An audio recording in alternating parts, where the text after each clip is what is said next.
Bueno, 7:30 de la tarde en el Cono Sur, aunque nuestro trasandino panelista hoy día hizo la cimarra y no lo tendremos. Sergio Stergilevich se excusó por motivos personales. Tenemos, sin embargo, a nuestro panelista de planta, Danilo Quirós, psiquiatra, director de la Fundación Neuropsiquiátrica de Santiago. ¿Qué tal, Danilo? Bien, José, ¿qué tal tú? Bien, aquí, nuestro segundo capítulo en este nuevo horario. Hoy día un capítulo especial por varios motivos, y el primero de ellos porque tenemos un invitado, el doctor Francisco Villalón, quien es especialista, y él nos va a contar un poco después lo que él ha hecho también, pero es especialista en esta cosa amplia. Algunos dicen la moda, otros dicen la panacea, otros dicen una herramienta más. Bueno, eso es lo que vamos a tratar de dilucidar hoy día. Mindfulness, que como han dicho algunos, no es lo mismo que mindfulness. Y ya seguramente nuestro invitado nos va a explicar la diferencia. ¿Y por qué hemos invitado a Francisco, que se ha entrenado en este tema en Berkeley, ¿no es cierto? Y tiene ya una experiencia importante acumulada en lo que es mindfulness? Cuando nosotros queremos hablar de salud mental, es bastante obvio, ¿no? Pero hasta ahora, en general, todos los programas de Abiertamente han intentado ser relativamente tradicionales, ¿no? Han sido relativamente de temas estándares. Vamos a hablar de angustia, vamos a hablar de depresión, vamos a hablar de suicidio, etc. Y hoy día traemos una herramienta o una técnica o una aproximación a temas de la mente o del ser humano. Vamos a ver cómo se concibe el mindfulness.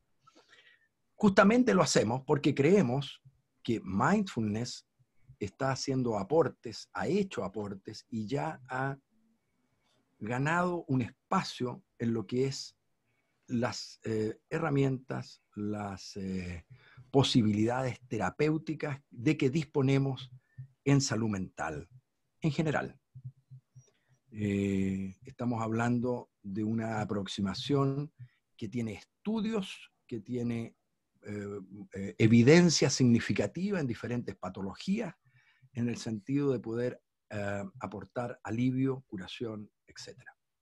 Prevención de recaída, tema complicadísimo para nosotros siempre en nuestras patologías en psiquiatría. Entonces, esa es la idea, que hoy día con el doctor Villalón, con Francisco, podamos revisar, primero, entender de qué se trata, por qué está tan de moda, realmente llegar a comprender, ¿no? la esencia, por qué es un aporte nuevo, habiendo tantos tipos de terapia, etc. ¿De qué se trata? Hay que ser budista, hay que tener, si uno es de otra religión o si uno es ateo, pues, etc.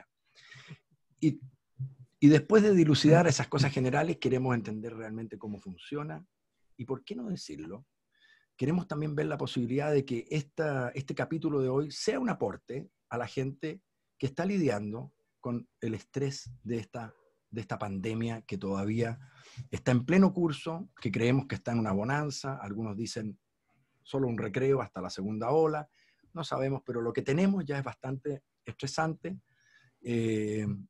Así que bueno, creemos que es un capítulo particularmente valioso, útil, que nos va a hacer un aporte a todos, incluidos a los panelistas que habitualmente hablamos hasta por los codos. Hoy día vamos a tratar de escuchar más que hablar. Danilo, le doy la palabra a usted.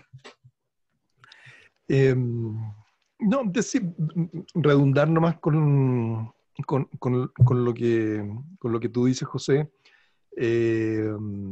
Hoy día estaba mirando en la literatura especializada, en la revista en Bipolar Disorder, que saca un número y aparece un artículo acerca de recomendaciones generales psicoterapéuticas en tiempos de COVID para pacientes con trastorno bipolar, ¿ya? Entonces, a las recomendaciones habituales, el traqueo de los síntomas, es decir, que la gente esté pendiente de cuáles son sus síntomas, los síntomas prodrómicos de la condición, al registro del sueño, de poner atención sobre los ritmos circadianos que hemos hablado también acá, el sueño vigilia, los horarios de comida, etcétera, etcétera, a hacer actividad física, incluye el mindfulness.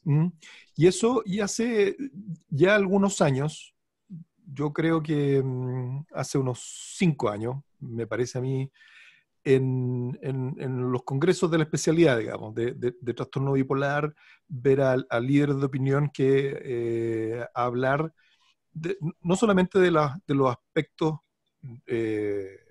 no farmacológicos que son más relevantes en el manejo del trastorno bipolar, que son el ejercicio físico, los ritmos circadianos, el no usar sustancias y el chequear el ánimo, y agregar el mindfulness como uno de esos pilares, lo cual a mí me sorprendió mucho, digamos, porque efectivamente el mindfulness, como dices tú, ha acumulado evidencia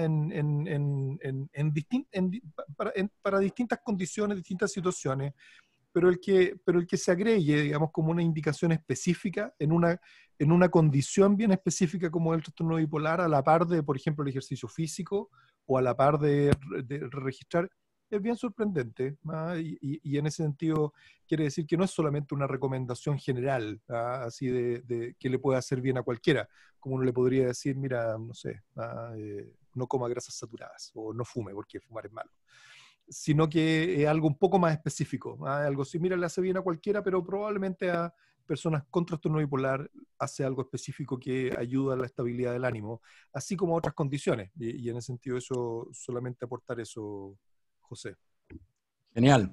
Y qué importante, Danilo, me agarra una gotita para reiterar cosas que a nosotros nos parecen centrales en este esfuerzo educativo, ¿no?, sobre salud mental, que es como alguno de los pilares, sobre todo en el campo de la bipolaridad, ¿no? Porque no es igual que las recomendaciones que uno tiene para alguien que se deprime una vez, ¿no?, o alguien que tiene un trastorno de pánico, sino que alguien que tiene un problema en la amortiguación del estrés y que lo hace pasar por episodios de desregulación anímica, ¿no?, que es los trastornos del espectro bipolar. Cuando se ha llegado a esta conclusión de decir, mire, aquí la cosa pasa por los remedios bien elegidos y bien administrados, no uso de sustancias porque son muy malas, los ciclos biológicos son vitales, son fundamentales, pero no estamos hablando de que son convenientes, como decía Danilo. No es como salir a caminar, a usted le haría bien. No, eso es obvio. No, los ciclos biológicos, sueños, son vitales. El ejercicio es uno de esos ciclos. De nuevo, no es porque es bueno para los músculos, no, parece tener un rol muy particular en esto de la regulación del ánimo, el poder hacer ejercicio sistemático. Que a esos 4 pilares se esté, no todo el mundo, pero mucha gente, se esté dispuesto a decir en las instancias de educación a la comunidad médica, psiquiátrica. Y yo agregaría mindfulness, a mí me parece grueso, como dice Danilo, es muy grueso. Nosotros en general, o por lo menos yo trato de decirle a mis pacientes, lo de los remedios es muy importante, lo de las drogas es muy importante, el sueño es muy importante, el ejercicio, y la quinta no se la puedo pedir, porque es como obvia, y es tan difícil de que uno le pida al paciente que lo haga, pero se lo tengo que decir. Sería bueno que usted manejara bien el estrés, o que no tuviera tanto estrés en la vida, o que si vive lleno de estrés, lo mejore, salga de las, etc. Bueno, no es casual entonces que la quinta pata de esta recomendación, de este grupo de recomendaciones fundamentales en el trastorno de la desregulación anímica más importante como es la bipolaridad, le dé acceso a esta forma de intervención como es mindfulness. Francisco, lo primero, la gente no sabe quién es alguien al cual yo puedo consultar por el tema de mindfulness, al que yo le puedo pedir que me enseñe mindfulness, que me trate con mindfulness, que me haga, eres un especialista en mindfulness. ¿Qué significa que alguien se convierte en especialista en mindfulness? Buena pregunta. Primero que todo, muchas gracias por la invitación de compartir con dos personas que admiro muchísimo a través de los cursos que he podido ver de ustedes y a través de la experiencia que he escuchado también de otros colegas, y lo admiro mucho, así que estoy muy contento y orgulloso de compartir esta pantalla con ustedes. Gracias. Ya podemos terminar, Danilo, nos vamos nomás nosotros al tiro. Terminamos, cerramos. Adelante, maestro. Me gustaría primero definir un poco qué es mindfulness, porque hay varias formas de entenderlo. La verdad es un constructo, un concepto, que dependiendo de quién hable sobre él, se puede entender de diferentes formas. Entonces, para primero homologar el lenguaje, lo podemos entender como una forma de prestar atención al momento presente, con una intención de lo que está pasando ahora, momento a momento, junto con una actitud en particular, que es esta actitud abierta, amable y libre de juicio, curiosa, buscando qué está pasando ahora. Y esta actitud se puede entender de tres formas. Se puede entender como un estado, el estado mindful. Yo noto que estoy en esta forma de prestar atención. Pero si hay ciertas personas que están más en ese estado en su día a día, se puede entender también como un rasgo. Entonces tenemos como estado, como un rasgo, y al mismo tiempo se hace referencia a una serie de prácticas o de programas que enseñan a cultivar este estado y fortalecer este rasgo. ¿Sí? Y la forma tradicional o habitual de enseñar esto es a través de programas grupales, de talleres de reducción de estrés, que lo creó Jon Kabat-Zinn a fines de los años 70, y luego a partir de ese empiezan a salir otros diseños o modelos específicos para ciertos elementos, como el de recaída de presión, MBST, y así hay otros más que van surgiendo. Entonces, primer concepto general. Y como decía José, ¿cómo yo me puedo acercar a esto? Puedo hacerlo de esta forma tradicional, acercándome a un taller para poder aprender esto a través de un programa de 8 semanas, o a veces son más breves o más prolongados, pero también hay ciertos terapeutas que utilizan mindfulness como una herramienta para complementar otro tipo de terapias, o lo utilizan como una forma de estar presente frente al paciente, sin necesariamente realizar técnicas con el otro al respecto, sino simplemente mi práctica personal influye de cierta forma en cómo me relaciono con el otro, al estar más presente, con una escucha más atenta, y eso permite facilitar también el espacio terapéutico.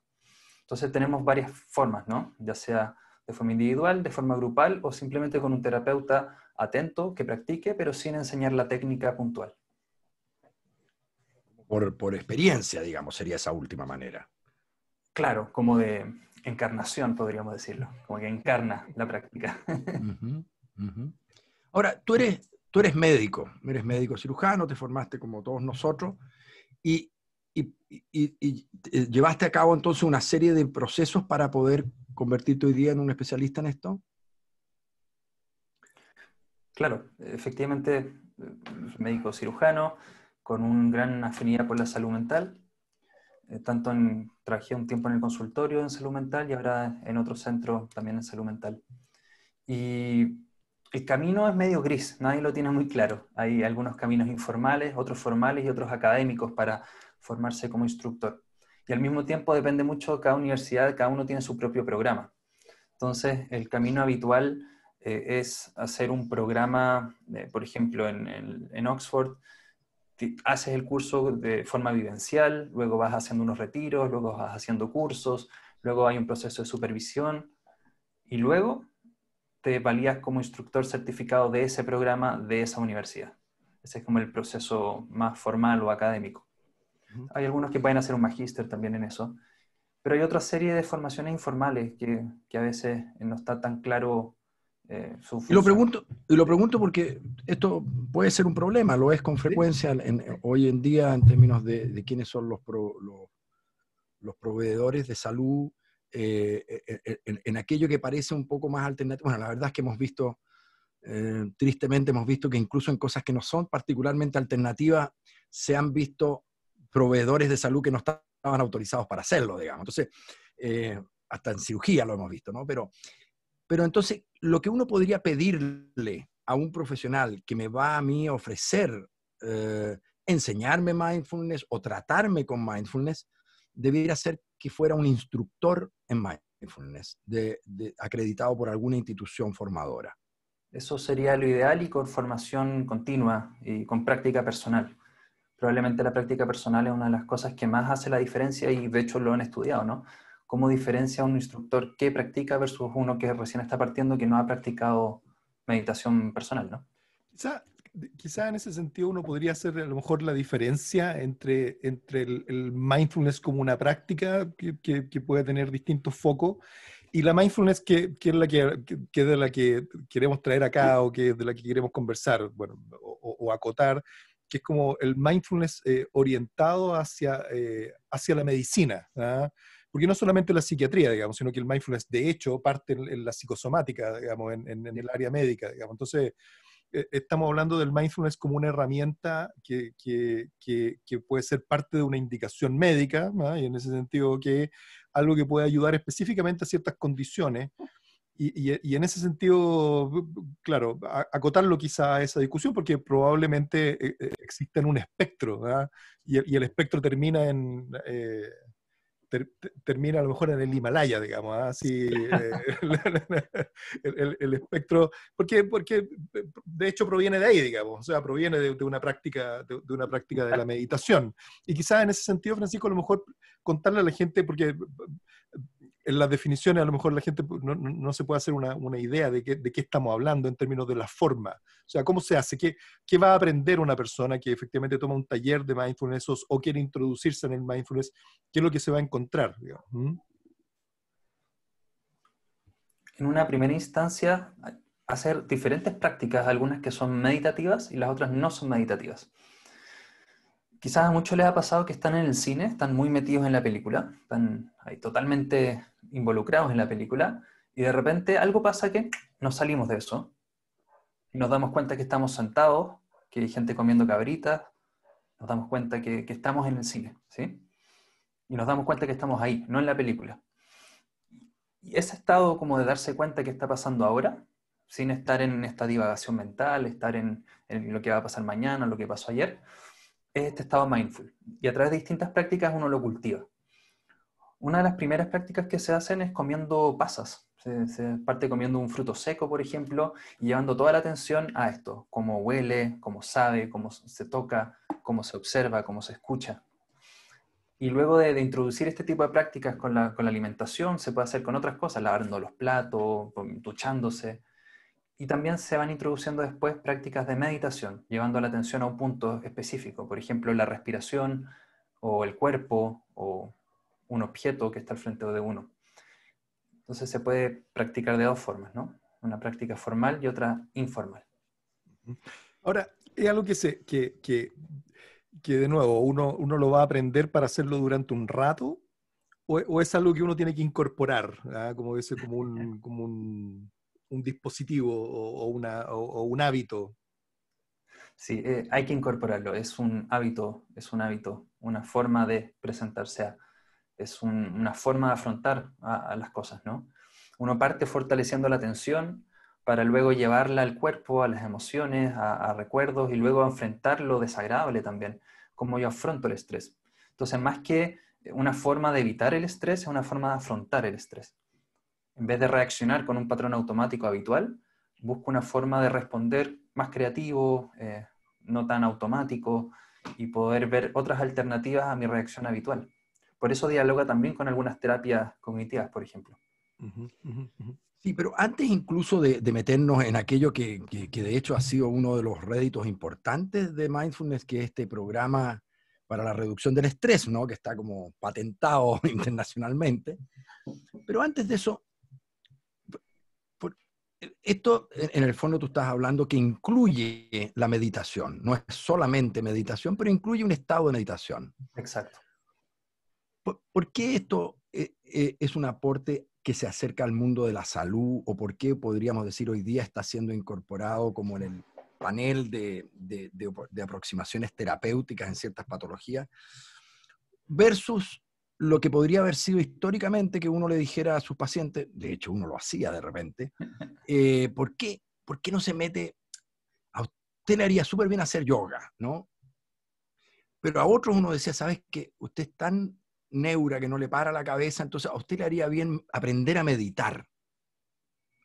Y listo, consigues un centro de meditación, tal. Y uno hacía eso, hace 20 años lo hacía. Yo no había escuchado hace 20 años de mindfulness. Yo sé que Kabat-Zinn empezó el 78, 79, pero uno le costó escuchar sobre esto, ¿no? Esto no es decirle a alguien aprende a meditar, te va a hacer bien. ¿O es? ¿Y en qué no es? ¿En qué es distinto a eso? Sí, no toda meditación se practica mindfulness y no todo lo que practica mindfulness es meditación. De hecho, hay varios tipos de meditación. Explica eso, por favor. Si uno va a ver como las clasificaciones de meditación, tienes de 3 tipos particularmente. Unas son atencionales, que te ayudan a practicar y explorar cómo funciona la atención humana, cómo focalizo, cómo abro la atención, cómo me doy cuenta, cómo salta la atención. Prácticas atencionales. Las prácticas de mindfulness tienen gran parte de este tipo, ¿no? De tipo atencional. Luego tienes meditaciones constructivas, que le llaman, que busca meditar sobre ciertos valores, sobre ciertas emociones, sobre ciertas imágenes que representan algo, ¿sí? Por ejemplo, hoy en día también está surgiendo mucho el tema de compasión y autocompasión.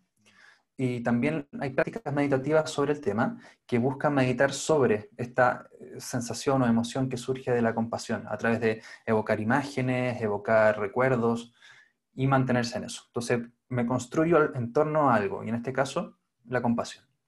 Y tenemos prácticas deconstructivas que buscan justamente lo contrario.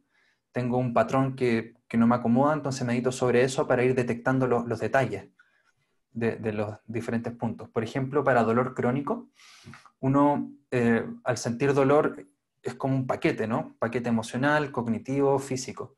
Pero a través de estas meditaciones deconstructivas me permiten ir distinguiendo. Mira, sabes que el dolor no es tan así, quizás es un poco de hormigueo, un poco de electricidad y un poco de quemazón. Mira, qué interesante. Tengo ya 3 elementos en vez de uno completo. Y empiezo a darme cuenta que con este dolor surgen algunos pensamientos y así empiezo a desgranar o a diseccionar la realidad de las cosas. Entonces, deconstruyo la realidad. Entonces, son distintas, ¿no? Son 3 meditaciones distintas, están las trascendentales también, que ya... Iba a preguntar, ¿dónde va ahí la meditación trascendental, que es la que uno escuchó tanto de los yogis y esas cosas? Sí, normalmente la encasillan en la deconstructiva, normalmente sí, como una forma de disolver el yo. Y en ese sentido, Francisco, por ejemplo, yo haciendo una analogía con el ejercicio físico, ¿ah? Que uno le puede decir a la gente, y haga ejercicio físico. Y hacer ejercicio físico puede ser desde salir a caminar al parque hasta hacerse maratonista, digamos, así está, y está todo el rango. Y uno, por la evidencia que hay al respecto, etcétera, etcétera, cuando uno por ejemplo, una persona que hace un infarto o que tiene riesgo cardiovascular, o que tiene trastorno bipolar y que efectivamente uno le agrega una indicación de ejercicio físico para reducir la tasa de recaída. Uno le dice, son 3 o 4 veces por semana, 30, 40 minutos. Y de hecho uno le podría agregar al 80% de la frecuencia cardíaca máxima, digamos. Yo se lo iba a agregar. Claro, es una indicación así como bien precisa. Ahora, probablemente no quiere decir de que 2 minutos debajo de eso no sirva, digamos, pero es como un estándar, porque quiere decir que en el fondo hay que tener cierta intensidad y para que sirva de algo, digamos, porque salir a caminar no es suficiente. Ahora, claro, en mindfulness puede ser desde que me bajo la aplicación y medito 3 minutos o hago respiración con mi teléfono, con el reloj, sí, claro, digamos, varias veces al día. O como yo he escuchado, y a lo mejor tú lo has hecho, no sé, me voy un mes a meditar y medito el mes completo, o no sé, estos retiros que se hacen y que... ¿Cuál es la dosis, doctor? Sí, ¿cuál es la dosis que podría servir? Tiene dosis, claro. Hay una pregunta habitual y hasta el momento no hay una dosis CDC que te diga medite 10 minutos cada 8 horas, no existe.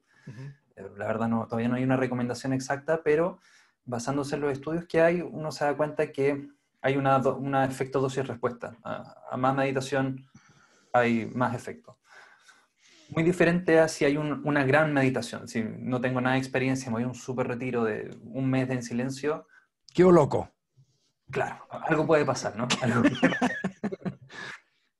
Perdona, a propósito de eso, a mí esta pregunta te la quería hacer desde el comienzo, pero ¿por qué debemos suponer que alcanzar el estado de meditación, que lograr meditar, sea bueno? ¿Por qué debemos suponer que eso sea bueno para la salud mental? ¿De dónde surge la evidencia? ¿Por qué? O sea, la verdad, alguien podría decir, dame una buena razón o una buena evidencia para pensar que eso es bueno. Doy vuelta un poco la pregunta, ¿no? Quizás no hay un estado de meditación a lograr. Y de hecho eso es uno de los mitos que uno trabaja durante el programa, ¿no? Que está este mito de llegar a un estado en particular, como un estado de mente en blanco, un estado de iluminación, un estado de disolver el yo, no sé. Se generan algunas de estas creencias que podría llegar a ser, ¿no? Pero en este caso, mindfulness particularmente, más que llegar a un estado en particular, busca darse cuenta de qué está pasando ahora. Darme cuenta cómo está emoción, cuerpo, mente y impulso en este momento. Y a partir de esa información que me entrega el momento, poder tomar una decisión mejor en el momento que viene, ¿sí? Más que llegar a un estado en particular. Ya, pero así como cuando uno sabe que un antibiótico, si está en una cierta cantidad en mi sangre por un tiempo definido, me va a producir un efecto finalmente que va a matar las bacterias que me infectan, ¿no? Ah, ok. Aquí uno podría preguntar lo mismo, o sea, porque a lo mejor bastaría con que yo haga una gran buena meditación y ya incorporé eso a mi bagaje, a mi armamentarium de capacidades o de comprensiones, pero probablemente eso no vaya a provocar cambios reales en mi funcionamiento vital, por lo menos en mi manejo del estrés, lo dudo. Entonces, ¿cómo esto que cuando se mantiene y se repite, tú dices, eso es bueno? ¿Por qué es bueno? Y quizás complementar, digamos, la pregunta con cómo llegó el mindfulness efectivamente a meterse en la academia, ¿ah? ¿Sí? Y desde lugares, digamos, muy influyentes como en Harvard, a meterse en los programas de psicosomática y después expandirse, porque después ya no es solo Harvard, después hay grandes centros, digamos, que están dedicados a esto y bueno, ya ahora es No, Oxford mismo. O sea, ¿cómo Exacto. lo hizo Kabat-Zinn para haber navegado todas esas aguas y haber llegado donde llegó? Es verdad, es una muy buena pregunta. Sí, Es otra manera de preguntar, sí, es correcto, es otra manera de preguntar lo mismo. sí. Cuando uno va a ver la historia, ¿qué pasó? ¿Por qué justo pasó con ese programa y no con otro? ¿Por qué pasó con John Kabat-Zinn y no pasó con la meditación trascendental, por ejemplo? Eh, Fue un contexto muy particular, ¿no? En los años 60, 70 estaba todo el mundo, estaba toda una atención volcada hacia los estados alterados de conciencia de distintas formas, estaba en boga a través de la música, la cultura, y los investigadores estaban buscando esto. Entre ellos está Richard Davidson, involucrado, que tiene harto que ver con todo el boom que hubo. Y Kabat-Zinn tenía esta intención, pero se dio cuenta que si uno le decía a la gente vaya a hacer yoga o vaya a meditar, había una resistencia cultural. Entonces, en vez de decir vaya a hacer yoga, hagamos algunas posturas de estiramiento corporal. Cambió el nombre, ¿no? En vez de meditar, vamos a llevar la atención a la respiración. Cambió algo. Y generó un programa muy amigable para la cultura de ese momento. No es un golpe, no, ahora vamos a estar 10 horas meditando en silencio, sino que es de a poco, parte con una pasa, parte en un proceso muy amigable en 8 semanas de cómo llega a eso. Entonces yo creo que eso fue parte del boom. Y justo se dio que estaba en un contexto clínico, él era doctorado en biología molecular, si no me equivoco, y tenía una noción académica y lo pudo llevar a experimentos, a ver qué pasaba con esa curiosidad. Y ahí se dio que empezó a salir evidencia interesante, la gente se empezó a interesar de a poco y a crear toda la estructura que fue fundamentando lo que pasaba. Ya. ¿Y qué cosas clave así han dicho? Sí, esto ayuda, ¿no? Primera cosa, como hay distintos tipos de meditación, parece que cada tipo de meditación produce cambios diferentes. Una de las investigadoras más interesantes es Tania Singer de Alemania, que un programa de 9 meses vio qué cambios pasaban en el tiempo con los diferentes tipos de meditación. Entonces, por ejemplo, la meditación que lleva a explorar el cuerpo, llevando la atención a las distintas partes, notó que aumentaba la conciencia corporal, aumentaba las sensaciones de mi cuerpo, aumentaba también la interocepción e incluso ¿Qué es eso? disminuía ¿Qué es eso? era la capacidad de darme cuenta qué está pasando en mi interior. Eso, en la práctica, los tipos eran muy buenos detectando cuál era su pulsación. Se sentían cuál es mi frecuencia cardíaca ahora. Entonces, después de los talleres de varias semanas, con la práctica del escáner corporal, eran mejores para determinar cuánto era su frecuencia cardíaca sin medirla, ¿no? Simplemente sintiendo su cuerpo. Y en las puntajes de alexitimia, es decir, la incapacidad de leer mis propias emociones o saber qué emociones estoy sintiendo ahora, también disminuían con la práctica del escáner corporal. Y otras prácticas. ¿Cuánto el nivel de alcohol que tengo en la sangre? Digamos, ¿sí? Claro. En este momento. ¿Sí?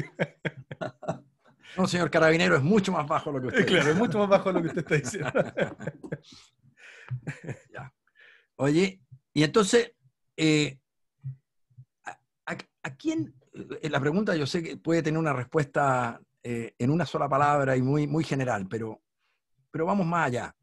¿A quién entonces uno tendría que decirle, usted le vendría súper bien hacer mindfulness? Porque cuando alguien está deprimido, los que somos más pastilleros, digamos, le vamos a decir, a usted le vendría muy bien que lo evalúen para que le den un remedio, digamos. Otro, a lo mejor con otro enfoque, diría, tiene que ir a hacer una terapia cognitivo-conductual. Otro que cree que a lo mejor el problema que tiene es un problema de conflictos intrapsíquicos creados muy tempranamente en la vida de esa persona. Le decía, usted tiene que ir a hacerse una terapia psicoanalítica o no sé qué. ¿A quién a priori uno diría, a esta persona le vendría muy bien hacerse mindfulness? Incluso capaz que le vendría mejor hacerse mindfulness que terapia psicoanalítica. Para que se sonría Danilo. Ya. Efectivamente, hay algunos grupos de pacientes que se podría recomendar con ciertos programas específicos. Vuelvo a reiterar eso nuevamente, ¿no? No es solo haga mindfulness con la persona que sea, sino que haga este programa de mindfulness con alguien que sepa hacerlo, ¿sí? Eso también es importante. En cuanto a la mayor evidencia disponible sobre recaídas de depresión en personas que tienen 3 o más cuadros depresivos anteriormente, que ¿Qué dice la muestran... evidencia? ¿Cómo? ¿Qué dice la evidencia con ello? Muestra que es mejor que el placebo. Al año, si hay una recaída de 64% con placebo, con técnicas de mindfulness de 8 semanas hay 34% de recaída, y es igual al tratamiento farmacológico al año sin los efectos adversos que traen los mismos. Eso dice. Doctor Quiró, ¿Ah? ¿nos deja cesante?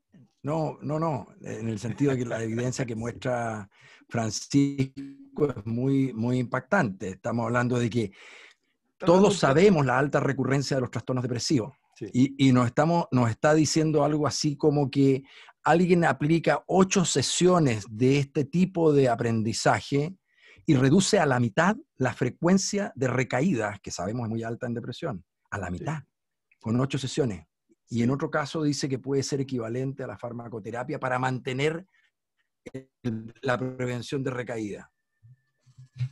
No, el tamaño de efecto es tremendo. Pero pasa, fíjate, cuando se estudia, digamos, terapia en particular, ¿sí? Como en términos amplios, ¿ya? En el sentido de que cuando se comparan medicamentos, voy a hablar de un tema un poquito técnico, digamos, pero cuando se comparan con medicamentos, es mucho más fácil distinguir si me tomo una pastilla versus me tomo esto, el paciente no sabe exactamente qué es lo que toma. Pero cuando se hacen estudios con mindfulness en particular, hay que tener presente que la gente que hace mindfulness es gente que ha aceptado hacer mindfulness, que probablemente está orientada a hacer mindfulness, que acepta estar y practicarlo regularmente. Entonces estamos hablando de poblaciones que efectivamente son más restringidas. Ahora, eso no le quita el peso a la evidencia, digamos. O sea, la evidencia en ese sentido apunta a que es mejor que no hacer algo o que hacer algo comparativo, que habitualmente son las listas de espera o cosas así, ¿ya? Pero claro, el beneficio muchas veces, y pasa lo mismo en terapia, ¿ah? Hay grandes estudios que han comparado medicamentos con terapia, pero cuando uno va a mirar los números, quiere decir que es solamente un grupo muy pequeño el que finalmente accede a terapia, que son aquellos que les gusta hacer terapia o están más orientados a la terapia o que son más educados o que tienen otras condiciones. Entonces son grupos de personas. Pero de nuevo, eso no quita el hecho de que y una de las gracias que tiene el mindfulness es que efectivamente ha ido acumulando evidencia en distintos ámbitos, digamos. y uno de ellos Danilo, es depresión. Uh-huh. Danilo, tú eres alguien que yo considero muy erudito en la literatura científica. Generalmente se ha leído el paper que va a salir la próxima semana. Y entonces, de verdad, es una pregunta así, como al estilo de nuestro programa, abiertamente. ¿Tú crees en la potencia que pudiera tener esta 8, mira lo que nos dijo Francisco, 8 sesiones, 8 semanas de mindfulness, que el indicador de recaída, o sea, que la frecuencia de recaídas de esas personas que se someten a eso versus las que no, se pueda reducir a la mitad de veces en sus recaídas? Sí, no, te lo pregunto de verdad, si a ti te calza con la evidencia que tú conoces y que se publica diariamente en todos los estudios con fármacos y con formas de psicoterapia. Yo he leído algunas cosas, pero no soy un seguidor de la terapia, pero el número no me extraña, ¿ya? El número no me extraña por las razones que te decía, digamos. Porque no estamos hablando ni siquiera de un tratamiento, estamos hablando de 8 sesiones es que ahí está el punto, Sí. digamos. Es que ahí está el punto, digamos. O sea, porque en el fondo que pasa lo mismo cuando se hacen investigaciones con otro tipo que, de nuevo, gente altamente motivada, que sostiene los tratamientos y que son personas que si las siguieron a un año, es porque le estaban preguntando todas las semanas o todos los meses, le estaban preguntando ¿y cómo va? ¿Qué va? Etcétera, etcétera. Entonces, claro, aprendieron a hacer algo y probablemente lo sostuvieron en el tiempo. Entonces, son estudios que desde un punto de vista, de nuevo, esto puede ser un poquito técnico, digamos, pero que desde un punto de vista de los diseños o de la metodología, claro, no son ciegos, ¿ya? Y que están sesgados a seleccionar una población que es muy afín con la técnica, ¿ya? Y eso amplifica los resultados. Ahora, pasa lo mismo cuando se evalúan las psicoterapias, digamos, incluso cuando se evalúan una psicoterapia contra otra o cuando se compara psicoterapia con medicamentos, ¿ya? Y de hecho pasa igual. Pero esas son formas de tratamiento generalmente prolongados, o sea que uno puede llegar a entender que hagan una diferencia importante. Sí, pero en este caso, digamos, yo creo que habla cuando la gente mantiene el mindfulness después de haber aprendido a hacer la técnica, digamos. O sea, se mantuvieron meditando, digamos, todo ese tiempo, ¿no? O sea, Sí, de hecho, La incorporaron, como decías tú, la Francisco. La incorporaron. incorporaron. el estudio que menciono es uno de los primarios que dio como el vamos a la técnica, ¿no? Pero en el tiempo se ha ido justamente lo que dice Danilo, buscando cuáles son las sutilezas, ¿no? ¿Quiénes son los que más le afecta a quiénes no? ¿Por qué la gente se iba de los talleres? Al final eso también influye bastante. Efectivamente, este programa en particular, el primer estudio, tenía controles periódicos con meditación dentro de los controles. O sea, no era solamente preguntar, sino que era decir, juntémonos a meditar en grupo, ¿sí? Entonces, efectivamente hay, bueno, el ciego, el entusiasmo del investigador y de los mismos que están realizando el taller que invierten tiempo y ganas en esta técnica, entonces también eso influye en los resultados. Entonces, Francisco, tú claramente dirías, esto estaría indicado para personas que sufren depresiones recurrentes en su vida, que han tenido al menos 2 o 3 episodios y como sabemos hay gente, y muchos de los que nos están escuchando a lo mejor lo han experimentado o conocen gente, que puede que se depriman anualmente, un par de veces al año o cada ciertos años, pero que se han deprimido muchas veces en su vida. Entonces, personas que sufren o han sufrido depresiones recurrentes serían candidatos a explorar una técnica como esta. ¿Qué otro tipo de personas o de pacientes, de personas que padecen de alguna patología de las que nosotros vemos en salud mental, tú crees que son particularmente buenos candidatos a beneficiarse con el trabajo de mindfulness? Personas que sufren dolor crónico, fibromialgia, también hay cierta evidencia que respalda su uso. No tanto en la reducción del dolor mismo, sino que en el cambio de la relación frente al dolor. Entonces también sería un público objetivo interesante. Había una pregunta del público, sí. aprovecho de hacértela, digamos. Dice, pregunta del público, perdón, no me queda claro los tipos de meditación. Por ejemplo, la que permite aprender a conocer nuestro dolor físico. Entonces, Okay. A ver si te puedes, a propósito de la pregunta, referir al aporte que tendría mindfulness en los cuadros de dolor crónico, etcétera. Como comentaba que habían 3 tipos de meditación o familias de meditación grandes que eran atencionales, constructivas y deconstructivas. Las atencionales simplemente que focaliza la atención en un punto o aprende a abrir la atención.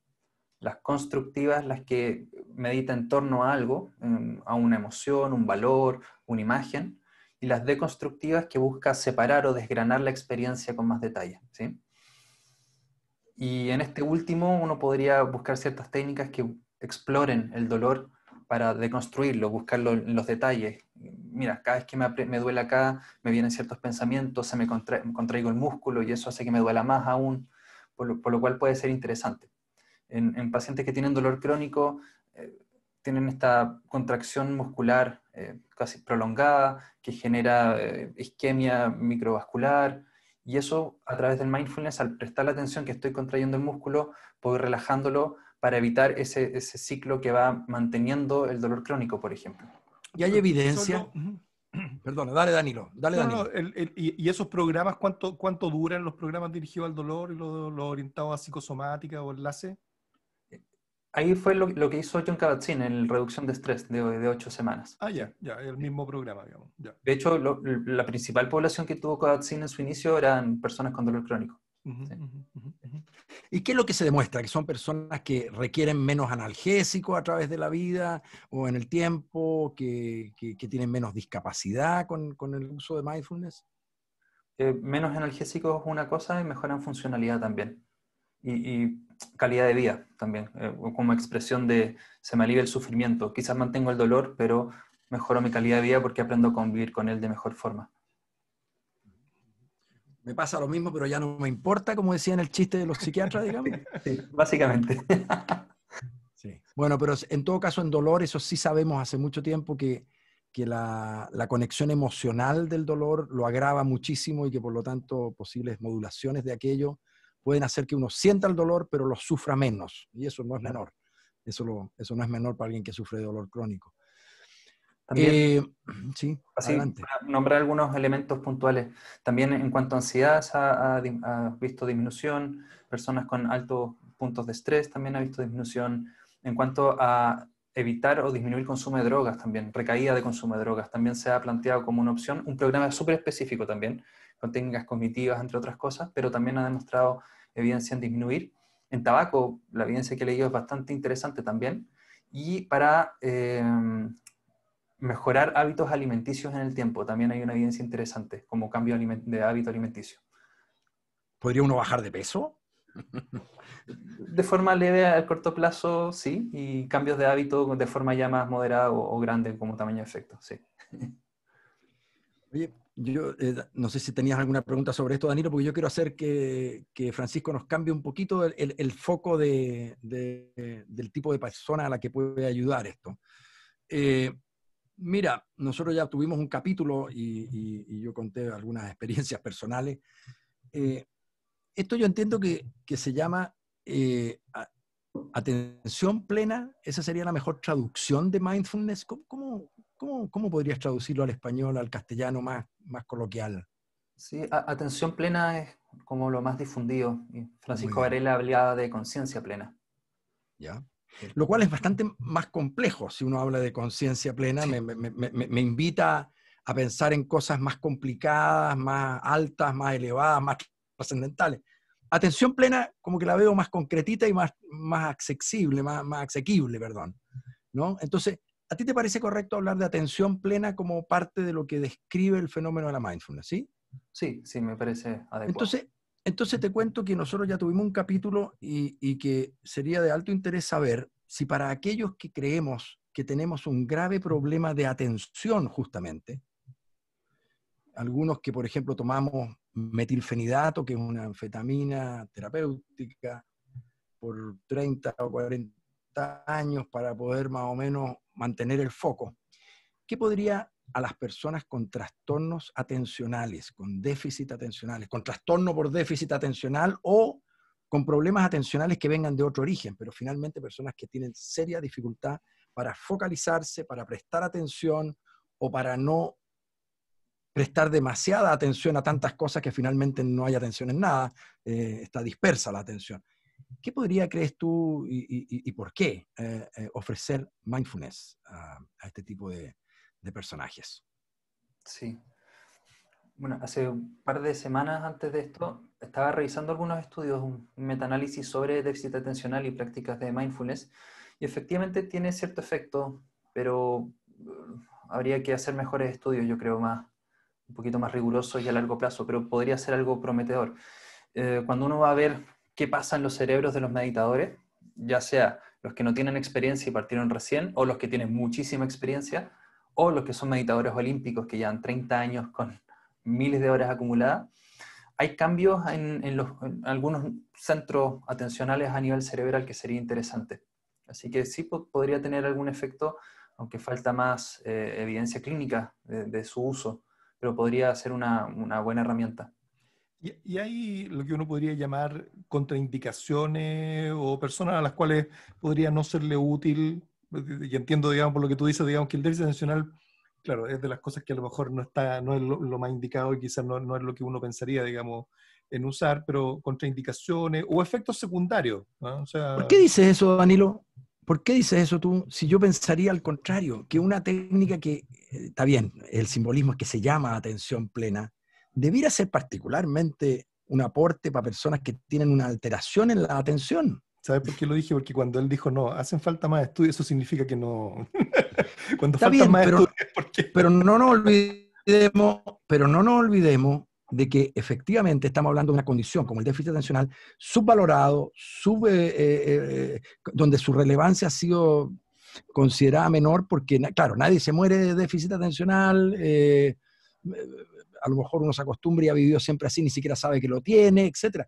Pero por eso es una condición, no sé, yo creo que muchos estudios no se hacen en condiciones que aparecen como algo tan de estilo y no una patología real, como yo creo que sí la es, digamos. Sí, sí. No, quizás y también lo voy a transformar en pregunta y enlazada con lo otro. Y por qué lo decía? Porque yo tengo la sensación de que hay dos condiciones en las cuales, por ejemplo, yo no le indicaría mindfulness así de entrada.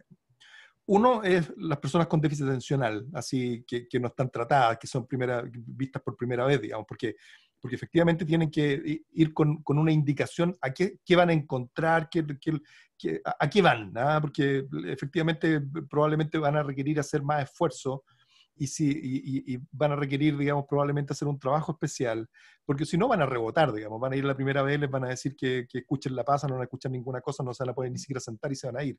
Entonces, probablemente van a tener esa experiencia, digamos, que van a requerir una inducción probablemente un poco más larga, mi sensación.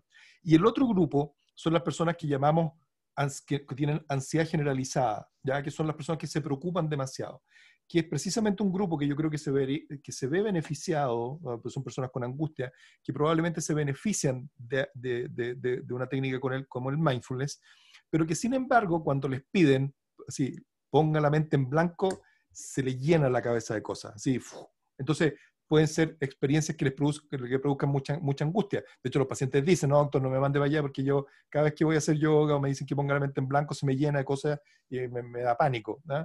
Entonces, de hecho, creo yo que son personas que efectivamente se podrían beneficiar, ¿ya? Pero que requieren de un trabajo previo, ¿ah? Requiere de que entiendan a qué van y cómo van y que probablemente, a diferencia de otras personas que, como dice Francisco, que a lo mejor tienen el rasgo, hay gente que están hechas para eso, ¿ah? Sí, que probablemente no les cuesta mucho. Pero hay otros que efectivamente les va a costar mucho más que el promedio. Y a esas personas creo yo que para evitarle un mal rato, y para que además, para que se expongan al efecto beneficioso, para que les resulte, por decirlo de alguna manera, probablemente van a requerir un trabajo. ¿Qué puedes decir, Francisco? ¿Estoy bien o estoy...? Sí, Déjame complementar, Francisco. Son puros prejuicios nomás. Antes que conteste, pregunta del público.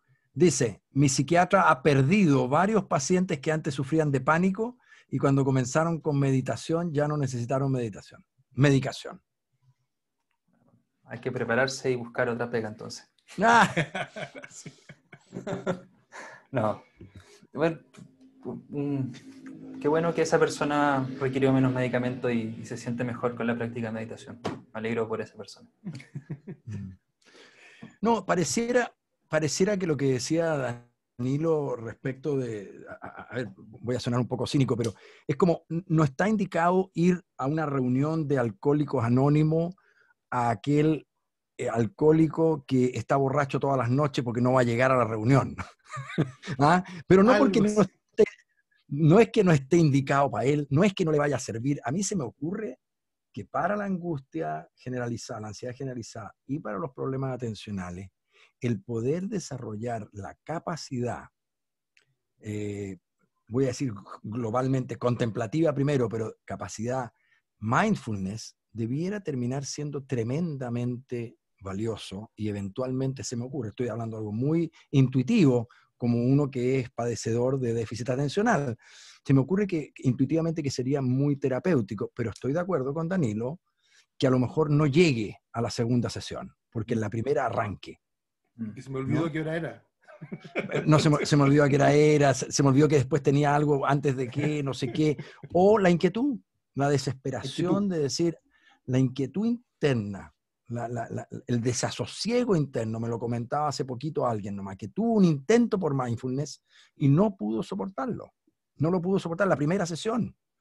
No sé si es angustia inmediatamente, pero es la sensación de, no, yo no soy para esto, yo no sirvo para esto.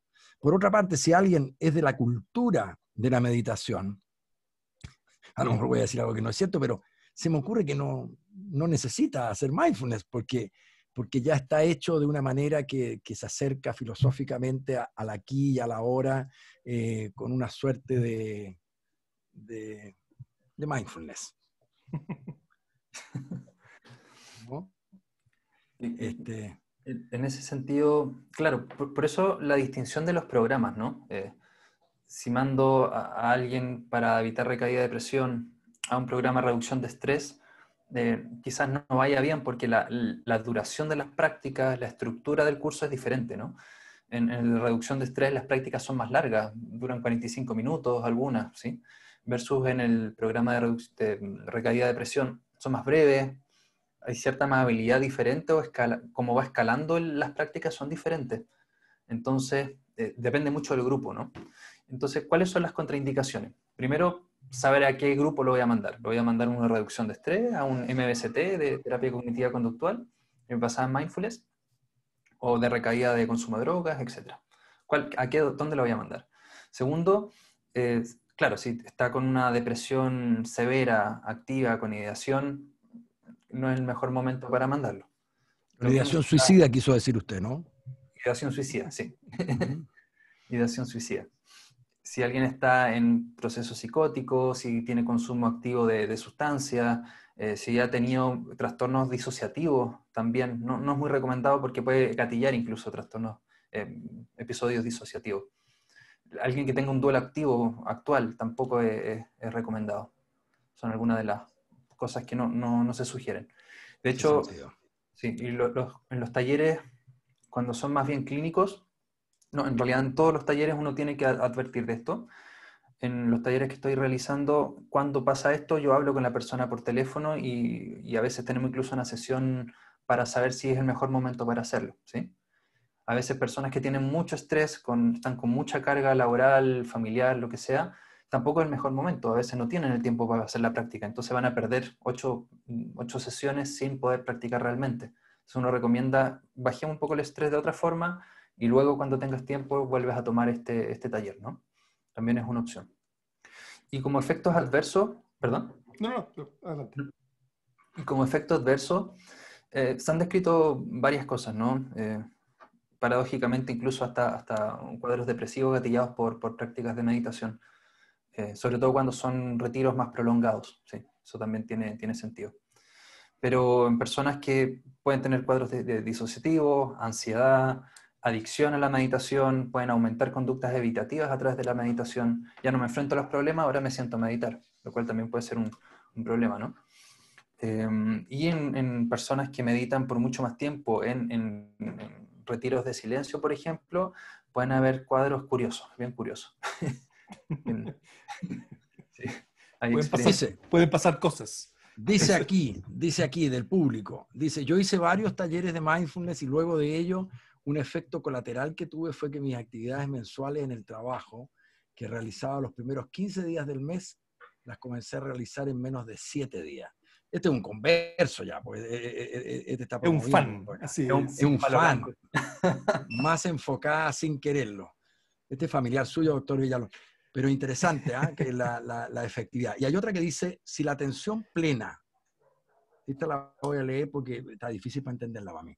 Si la atención plena, dice, cualquiera de las 3 modalidades explicadas, mejora ánimo o disminución del dolor, implicaría una falta de integración cognitiva, emocional o volitiva en el curso de una vivencia? Chúpense esa. Me perdí un poco en la pregunta. Sí, sí, está difícil. Sí, está... Lo advertí yo, ¿ah? Si la atención plena mejora el ánimo o puede provocar una disminución del dolor, ¿no? Esto implicaría una falta de integración cognitiva, emocional o de la voluntad en el curso de una vivencia. ¿Alguien quiere intentar algo? Me declaro una pregunta interesante, pero no tengo una respuesta clara al respecto. Podríamos divagar y suponer. No, pero no nos queda tanto tiempo. Y a mí me gustaría que Francisco explicara por qué él está haciendo talleres, digamos, y va a empezar un taller pronto el taller de reducción de estrés, ¿no es cierto? Es el MBCT, el de recaída, pero adaptado a estrés. Sí. Perfecto. Ahora me llaman MBCT para la vida. Ya. Sí. ¿Qué forma tiene? ¿Cómo es? ¿En qué consisten? O sea, una persona que va a tomar un taller, digamos. ¿Qué es lo que hacen? Es un taller de 8 sesiones. Son 2 horas semanales que tienes que tener reservado para hacer el taller de forma presencial, conectado con cámara, sin estar haciendo otra cosa en un taller de atención plena, donde vamos a ver distintas prácticas, como comentaba. Primero vamos a comer un alimento, luego vamos a hacer prácticas en relación al cuerpo, a la respiración, estiramiento, caminando, y luego vamos a ir afrontando cómo manejamos el estrés o las experiencias aversivas, ¿no? ¿Cuáles son nuestros patrones? Y vamos a ir reconociéndolos para ver si tenemos formas alternativas de responder a estas cosas desagradables de la vida, ¿no? que nos va a pasar en algún momento. Y estos son 8 sesiones, así Sí. semanal. ¿La gente se lleva tareas para la casa? O sea, me imagino yo que la idea es que empiece a meditar o hacer sesiones en su casa. Así es, se lleva tareas de diario, donde tienen que ir anotando ciertas cosas diariamente, y de prácticas de meditación entre 10 a 30 minutos, dependiendo del tiempo de cada uno. Sí. Y una persona que hace un taller o que tiene, no sé, una condición, depresión recurrente, hice el taller, siento que me sirve. ¿Cuál es la práctica que uno debiese, no sé, cultivar? ¿Qué es lo que es recomendable? Así como hacer ejercicio 3-4 veces por semana, 30 minutos. ¿Qué es lo recomendable hacer en mindfulness? ¿Todos los días? ¿10 minutos? ¿Media hora? ¿Día por medio? ¿Qué es lo el mantenimiento, la dosis de mantenimiento? La verdad, no, como decía, no hay una dosis exacta, solo que hay una dosis respuesta. Entre más meditación, hay más efectos en el tiempo. Entonces, uno tiende a pensar que es diario, formal e informal, en distintos momentos de la vida, no solo sentado, lo habitual, ¿no? Entre 10 a 30 minutos, pero no hay un estándar fijo, la verdad. 10 a 30. 10 a 30 minutos. Con 10 minutos ya podría ser útil el fenómeno, Sí, digamos. sí, efectivo. De hecho, ahora durante pandemia hicieron estudios de 10 minutos por 10 días y mejoraban puntajes de insomnio versus grupo control, el grupo control activo, que era forzar el pensar durante 10 minutos versus meditar 10 minutos con esta práctica de mindfulness. Y eso ya tenía un efecto. Sí. Yo tengo 2 inquietudes. Estamos en el tiempo, lamentablemente, siempre nos quedamos cortos, pero una inquietud que tenía que ver esto con la cultura previa y con esta sensación de que hay personas que vienen armados ya mentalmente para esto, pero al mismo tiempo otras personas que uno podría decir están totalmente, no calzan, no hay química con la mano. Entonces, ¿qué pasa con las visiones filosóficas que debe tener un individuo? ¿O qué tiene de filosofía esto de la mindfulness? ¿Qué pasa si uno es budista? ¿Qué pasa si no es budista? ¿Qué pasa si no cree en nada? ¿Qué pasa si cree en las vidas pasadas? ¿Qué relación hay entre la mindfulness y la espiritualidad, por decirlo así? A pesar de que... O el mindfulness. Debería decir el mindfulness, ¿no? Pasó algo, no Sí. entendí mucho lo último.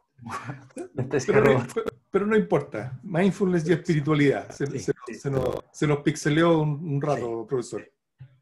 A pesar de que viene de un contexto religioso, viene del budismo. De hecho, la traducción sería sati originalmente y se traduce a mindfulness en 1700 y tanto. Hoy en día la práctica mindfulness la han quitado el ornamento religioso de su momento, pero no es incompatible. Lo puede practicar tanto alguien que profese fe cristiana, como budista, como ateo. No hay una condición, ¿no? Uno puede practicarlo igual. De hecho, si uno va así a ser como quisquilloso en la historia, uno ve que hay elementos que se comparte con la filosofía estoica, por ejemplo. Hay un momento bonito histórico que se junta Alejandro Magno con los gimnosofistas y comparten algunas ideas sobre l'epoché, del observar sin juicio, que es muy similar a esto de contemplar libre de juicio, que define también mindfulness o atención plena. Así que también hay un vínculo cultural interesante. O sea, no hay una exclusión, una inclusión de creencias previas. Ya, Y para profesor, yo creo que terminar, estamos en el tiempo. Sí, estamos pasados, pero para terminar, si alguien dice, yo creo que a mí la mindfulness me podría ayudar, o sea, así como yo puedo ir a un psicólogo de repente a preguntarle, vengo a una entrevista para ver que usted me evalúe y me diga si necesito terapia o no necesito terapia, o que me diga qué terapia. Si uno quisiera como acercarse, pero con una persona, porque uno lo puede hacer con internet, lo puede hacer con bajar la aplicación, pero alguien necesita de alguna experiencia presencial. Todavía existen algunos prehistóricos que requieren de algo presencial en la vida. ¿Qué tendría que hacer? ¿Tendría que pedirle una hora a un instructor y ser evaluado? ¿No? Sí, efectivamente hay varias personas, instructores certificados que están dando talleres y uno podría acudir a uno de ellos y pedir una Pero, evaluación o pero depende. eso, ¿la única manera de acercarse a mindfulness es haciendo un taller con otras personas? ¿O existe una manera como individual de acercarse a mindfulness? Lo más habitual es en talleres. La verdad no conozco a alguien que haga talleres como algo individual fuera del marco terapéutico. No conozco, pero sé que hay terapeutas que utilizan mindfulness en su espacio terapéutico. Pero Eso fuera de significa lo que que... la terapia que ellos hacen con sus pacientes tiene influencia en mindfulness o está Claro, basada en mindfulness. Le lleva Le mindfulness. o incluso le hay lleva a programas mindfulness. de 8 o 12 sesiones Sabemos que la individuales de mindfulness. cognitivo hay una forma... Muy ¿Sí? bien. Doctor Francisco Villalón, especializado en mindfulness, ha sido muy ilustrativo, iluminador. Por ahí todavía dando vuelta, van a llegar más preguntas. Creo que contestamos las que nos habían llegado por lo menos vía chat. Sí. Sí, menos la que dejamos ahí, la dejamos volando porque nos superó en la complejidad. Muchísimas gracias, Francisco, por estar con nosotros hoy día. Un gusto tenerte aquí. Profesor Quirós, gusto de verlo, se le ve bien. Sí, y bueno, o sea, Francisco está haciendo talleres, él tiene una página en Instagram, ¿ya? Francisco Villalón, ahí lo pueden buscar en Instagram, donde está ofreciendo los talleres, y también, o sea, y Francisco está en Nepsis también, pueden, si quieren podemos dejar después la seña ahí por si quieren ubicar Ya y está tomar en alguno de los Nepsi. talleres. Así es, así es. Ahí Sí, podemos dejar la Está en la seña, Fundación Neuropsiquiátrica de Santiago. podemos dejar la seña en el Facebook, ¿ya? en 2 semanas partimos uno con Nepsis, un taller para los Perfecto. interesados. Súper. Muy bien. Muchas gracias a todos los que nos han seguido hoy día y a los que nos vean posteriormente. Un saludo a Daniela en Uruguay, al profesor Strejilevich en Buenos Aires. Chao, Francisco. Chao, Danilo. Gusto de verte. Chao, chao. Seguimos cuidando. Chao, Bye, Francisco. bye. Gracias. Gracias a Hasta la ustedes. próxima. Hasta el próximo lunes. Chao.